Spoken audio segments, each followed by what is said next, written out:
Hello and welcome back once again to the show. My name's Relevant. This is Do All the Things. In today's episode, continuing of the solar system, the 12-volt infrastructure, I am assembling the distribution panel and hopefully getting it slapped up on the wall there when we're done. Stay tuned.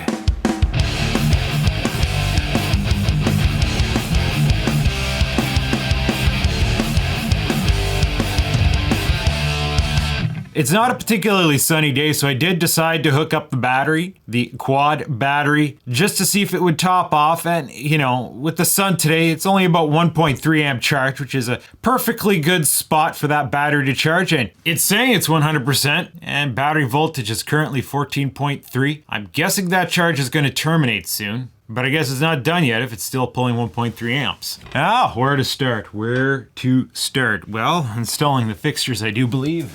Gotta get those fuse holders in place, and I want to take a slightly different approach than stock. So, these guys were in here like that, and then power came in on this lug, and it came out on this lug. But I'm thinking, I'm gonna flip these puppers around, and power will come out on this bottom lug. Traditionally, I like to put the power input on the center lug, with the implication being it's farther down in there, so it's harder to get at. I don't know how well these chintzy connectors fit on these lugs though. Oh boy. Looks like we're gonna have to be working around a little bit the quality of these connectors. Might have to just flex on them a bit. They should have little divots here in the center to kind of poke into that hole. Maybe a little punching's gonna be in order. Well, let's just squeeze on it some more. So I'm going ahead using, oh frig, this thing sucks. This thing just sucks, bud. Okay, let's try to enhance this little hole in the bottom here. Ugh. Yeah, it stays tight on there. There's a little kind of button in these things. It's supposed to hang up on the hole that is in the lug. Okay, that's better. It's loose, but it's better. So the stock wiring, this first switch is going to be for this bank of connections. And that's just gonna have jumper cables that are gonna go DC barrel jack, DC barrel jack. I have various chargers that run off 12 volts. I don't know if I have 3 of them, but hey, that's one great thing. With all the connectivity of this distribution, I'm gonna be able to run more chargers at once than I did before. Before I only had like 2 receptacles up there, so I could only run like 2 chargers. But here, I'm gonna be able to run like 5 chargers at a time. And that does happen on occasion, where even just the other day I was working on a project, I had a whole bunch of different batteries die all at once. It's funny, you got all these tools, all this infrastructure, all these batteries, and you're like, oh yeah, I could take on the apocalypse. And then you have a big project come up, you have to use a lot of these tools, and all of a sudden, oh, they've been sitting for months. I never charged them recently. Oh, geez, all the batteries are going down all at the same time. So keeping it simple, black is the output wire now, isn't it? We need stripping starting from about here. Trying to make a bus bar using some of my standard trickery. Oh boy, that's tight on there, bud. At least it strips nice. See if we could twist this up, and I think it's just small enough. It's gonna fish through these holes. Yup, almost. Yup. I think I need to put a little bit of tin on these ends. I got the old heat iron fired up. I'm gonna be doing a lot of soldering here. It's just the best way for some of these situations. 2, 3. And just like that, we have a positive bus connecting all these connectors. Now these are relatively low current connections, so I figure 18 gauge is just fine for this. The other ones, it might not be quite as adequate. Okay, so what do I want to do here? That's for that. I think I'm gonna skip channel 2 for now. 3 and 4 are gonna represent the connections that are on this side. In retrospect, I don't like how I put these bananas down, because one of the inverters that I'm thinking of getting is gonna sit like this. I may have to move those up. And I'm in a position here where I'm just like hemming and hawing over this, just trying to decide on my geometry. Like this wire, will it reach the terminal strip without binding? No, it won't, will it? That's inconvenient. I need to get this terminal strip mounted. I think I need to do that before I get farther into this. Gonna do it from the other side this time. Estimate its position, score mark, where it's gonna go. Then drill, just when we thought we were done drilling. Pop that into place, put some sort of pilot to index it. And let's score the second location. And drill. As a side note, according to the numbers I just saw on the charger, it's now in float mode.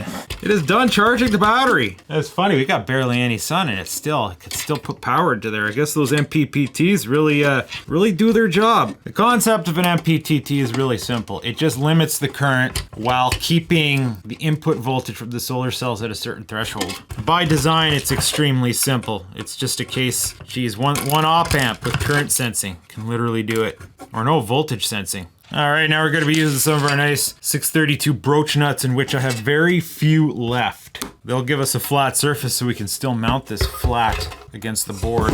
We just have to kind of swage on them into place. Just get that nut, tighten it up. It's gonna pull that thing through, bite it into the metal. I only have one nut left. I will be visiting the hardware store again before this project's done. Now let's check out this broach stud action. Pull it through, bud. Oh yeah, oh yeah. Love these things, they're great. I wish they sold them locally. I wish DigiKey had them. So now I should have a solid mounting point for my terminal block. This is gonna allow us to connect and disconnect the in and outgoing connections. We'll go ahead and get the bananas in place. I actually went to reorder some of these on DigiKey last night. These guys are $5 a piece. I didn't realize these were that expensive a component. I've had these in inventory for a while, so I kind of forgot. I kind of hold them into place and then tighten them up. Oh nice, I can just get a wrench in there. And we're threading plastic, so not too tight. Might be advantageous to put a bit of glue in there.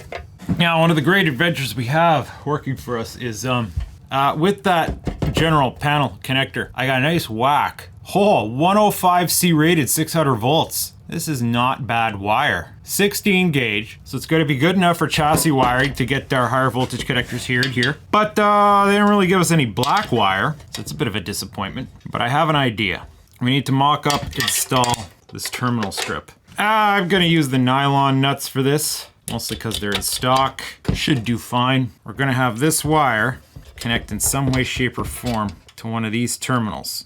Yeah, that'll do. So we need to mid-strip this wire like I'm known to do. Now I'm hoping if I fold this over, I can get this to go into one of our crimpy bras. I think it will. We just have to work it in. The insulation won't fit. That's the problem. Okay, we need to strip more off. Oh boy. We need even more off. Oh boy. This is becoming surgical. Okay, that'll do. We have penetration now. Looks a little bit sloppy, but that's why it's in an enclosure. And pints. All right, so that would go on a terminal, and then this other wire will go onto the banana. Solder that into place now. A one-wire solution. I was thinking of jumping it like from here to here to here, but then I'd have two loads on one piece of 16 gauge. Now each of them have their own source. If I tack them on the terminal, ta-di-da. All right.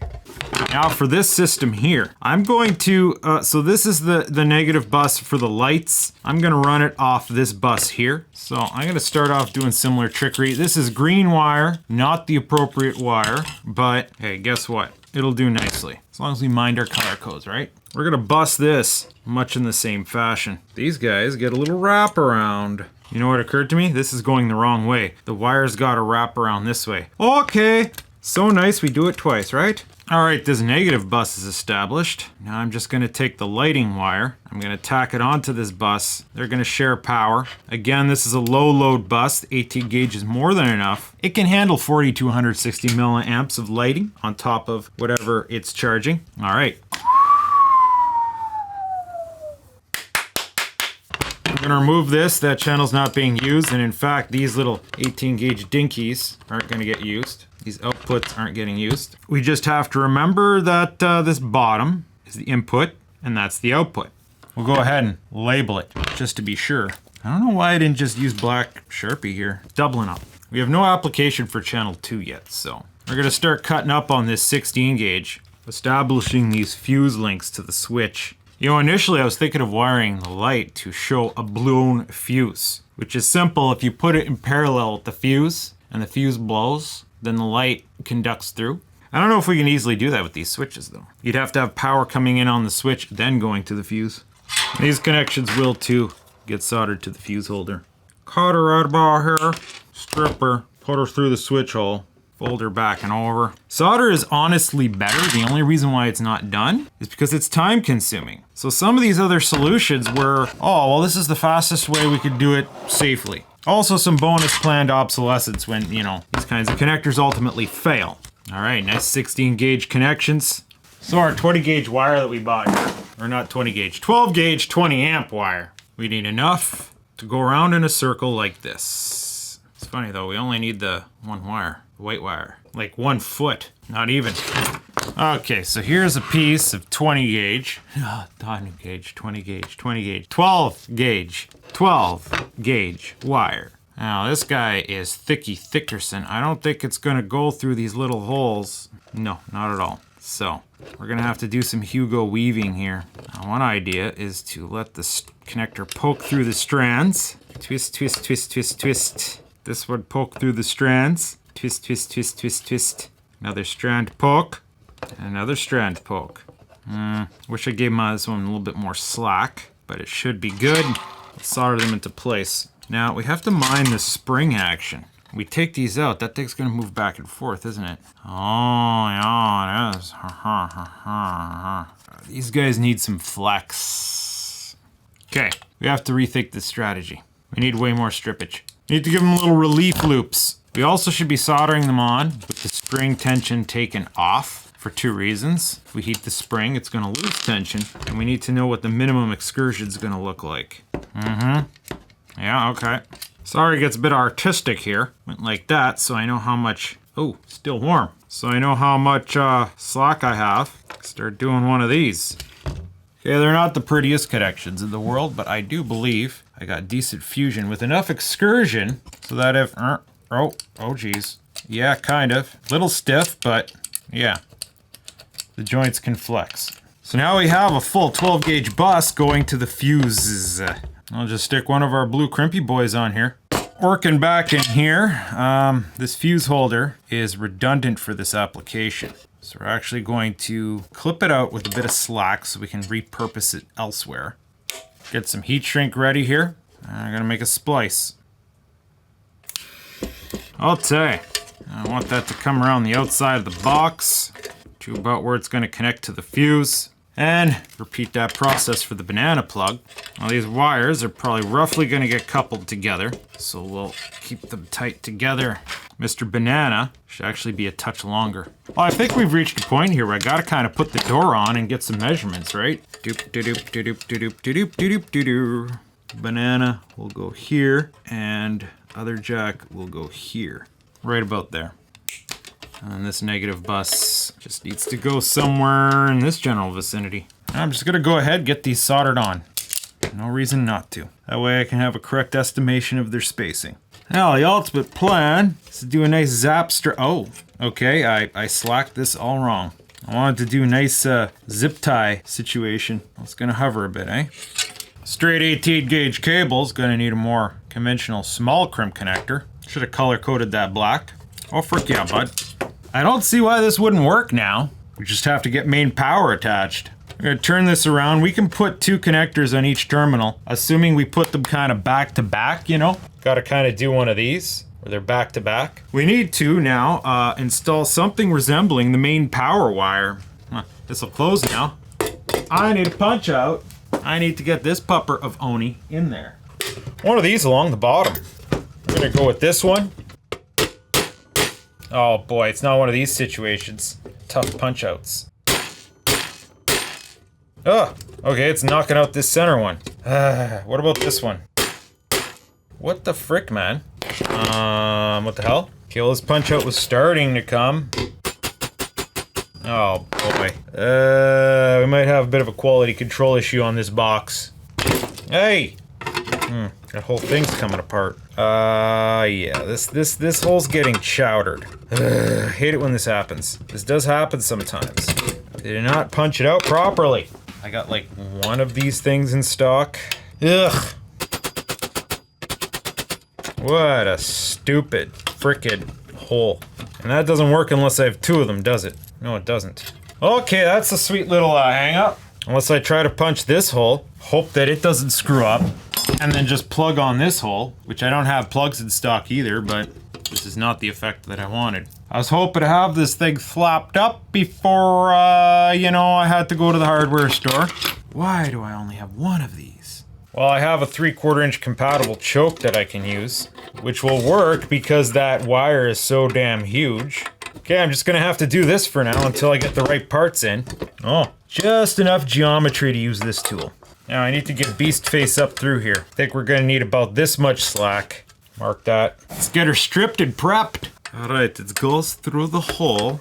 Oh boy, this thing's tight. And it is secured down. If this wire was any smaller, it would not be compatible with that connector. I need some strippy ends. Need to employ the use of more blue buddies. This box came with ground screws, which we will attach to the box here. Now, according to the manual, the MPPT has built-in short circuit and overload protection for the load output. That is going to be our fusing scheme for this. This is the reason why I don't have another fuse in here. However, in order for short circuit overload protection to work properly, i.e. a wire comes loose and touches the chassis, we need a ground bond. And what that basically entails is somewhere in the system at one point, we connect the chassis ground to the negative. This is done in home electrical wiring. In your panel, or the first point of disconnect, your neutral bus is connected to your chassis ground, your house ground. That way, if something comes loose and touches something metal, the fuses could do their job. They can kick off. My machine is rated for 20 amps, which is fine. I don't plan on pulling more than 20 amps out of it. So here's an auxiliary ground jumper. We're gonna get that attached to the negative bus of the terminal strip. Then we're gonna bond it to chassis. That solves that problem. Then our incoming supply, get that on the terminal strip. Hey, how come we're missing a screw here? WTF, mate? It'll turn up. I guess we'll borrow a screw from the other half for now. 20 amperes in. And connect the light bus. This thing should be ready to rock now. I'm gonna put my meter in impedance mode and test for shorts. This is the other end of the wire. It's a bit long right now. So we should have no shorts here until we turn on a switch. We should get some impedance turning on a switch. Oh, then we got fuses installed, so the switches aren't gonna work. Just have to use the appropriate fuses, right? I'm using these 15 amps right now. I'm gonna be changing them to what I need later. I'm thinking, I don't know, 10 amps on these two and 3, 4 on there, maybe 5. Click on the switch, we get the impedance of the lights. Go down to ohm mode. Not a whole heck of a lot of modes. And it should change as I turn the lights off. Yes. We should have ground continuity. Yes. And again, nothing here. Yes. Let's get our door bit back into place. Snug up our door screws. Not too tight, I'm guessing, or else the door won't swing. It's so simple what's going on here. I don't even think we really need zap straps. Yeah, I'm not gonna bother. Let's get it up on the board. We gotta start by disconnecting the battery, which has no load right now because it's dark out now and the PV stopped going. Let's get that safely out of the way. Get to cut off power. Just a little bit of chaos here, not lots. Always slap this beast up here onto the board. Gotta make sure it clears. This should be pretty straightforward right here, buds. Just send it home. Yeah, get it relatively level to my eye. It is satisfying screwing into wood. Oh yeah, bud. Oh yeah, bud. Oh yeah, bud. Now, we need this to generally go up into here some way somehow. Don't need much. Thinking right about here. Oh yeah, I forgot. We need something bigger here, bud. Yeah, stripping it down right about here, I think. Now we'll call it here. I just realized one conflict that's probably gonna cause us to have to re-remove this is I need to get this on the ground lug in there, and I'm not getting a screwdriver in at this angle, I don't think. Well, am I? Oh, you know what? Just. Ah, no, it's not a fun angle. All right, pull her back down. Gotta strip this end, get another blue buddy in place. Okay, now I gotta, again, get 2 connectors on one lug. So I think I can kind of do it like this. Yeah, looks like it'll be good. System's all grounded now. I can put this back up on the wall. Okay, gonna snip on these down a little bit, about this much. Back out these connectors, give them a strip. All right, now we just want to fasten that wire down. Getting another one of these loops. A couple more screws. Toddy fricka-da. Now let's get our test battery. Oh boy, oh boy. I wish we had some form of battery disconnect, but that's for the next party, not this one. Phew. Spark. That's a nice size. Okay, load on. Wrong button. Load on. Oh, that's a bit sloppy. We might want to adjust on that. It should tell us how much current we're pulling. 120, 130 milliamps. That's about what I expected. Yep. Let's do up some voltage tests here on there and there. Uh-oh. Ah, the meter was set wrong. 13.9. Okay, so this guy doesn't have regulation. Let's see. Says our battery voltage is 13.1 or no? Where is that? Yeah, 13.1, 13 point. Yeah, I guess that agrees. Turn that off. Turn that on. Can't really test this guy. Maybe I can by reaching deep in there. Hopefully not shorting it out. Yep, correct polarity. These guys, yeah. Plug that in. Uh-huh. Uh-huh. Uh-huh. Off. Nice. And last but not least, if I press the load off button, load off, load on, load off, load on. Okay, that function works. Oh, we're almost there, buds. I just got to get my battery in stock, get that hooked up, wired up, something like that. Maybe I should make this an under lamp. Just turn that on, get a little bit of light down here. I don't know. That's for a future me to sort out. Power, power, power. Yeah. Okay, that's all I could do today. I gotta get some hardware bits. This thing's on there good because the bolts at the back of these, but I shouldn't have even bothered popping those holes. I'll get some screws, some bolts to put in there. I should have threaded these holes, honestly. Then I wouldn't have needed nuts. I just gotta get some nuts, get those on there. I guess try to figure out how to tighten that up. So yeah, I hope you enjoyed this. Stay tuned, because next, need to acquire a battery. Hook it up here. A proper battery. Hook it up here. And then bam, we're online. I gotta order some jumpers. Those are gonna come from DigiKey, and set up my other chargers. So, stay tuned to see how that goes. I'll see you next time.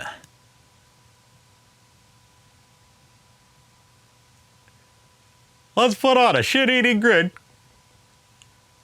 Yeah, a little big. I accomplished something today, grin. Yeah.